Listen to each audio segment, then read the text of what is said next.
bumaba ng bilang ng mga Pilipinong walang trabaho noong Oktubre. Mula 3.7%, bahagyang tumaas ang unemployment rate sa 3.9% o halos 2 milyong Pilipinong walang trabaho. Kung titignan ang mga sektor, pinakamarami ang nawalan ng trabaho sa fishing and aquaculture dahil sa mga dumaang bagyo noong Oktubre. Dito sa fishing and aquaculture may bawas siya ng 190,000.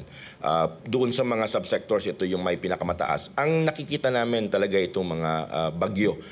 So siyempre, siguro cautious yung ating mga fisher folks na lumabas because of the storms. Pero ayon sa Philippine Statistics Authority, maaaring mas tumaas pa ang unemployment rate sa Nobyembre dahil sa sunod-sunod na malalakas na bagyo na humagupit sa bansa. Ang mga typhoons natin sa November parang mas marami, so may mga expectations tayo na dito rin, ito rin yung makikita natin. Hopefully by December clear na tayo kasi ang activities naman natin kasi sa Disyembre ay kadalasan yung mga retail trade, so doon and accommodation and food service activities. Sumipa rin ang underemployment rate sa 12.6% mula 11.9% noong Setyembre. Ibig sabihin nasa 6 na milyong Pilipinong manggagawa ang gustong madagdagan ng oras sa trabaho o kaya ay magkaroon ng karagdagang pagkakakitaan. Refleksyon ito ng kalidad ng trabaho sa bansa. Sa kabila ng pagdami ng bilang ng mga walang trabaho, nangako si NEDA Secretary Arsenio Balisacan na ipagpapatuloy ng Marcos administration ang pag-upskill at reskill sa mga manggagawang Pilipino para makasabay sa dynamic job market.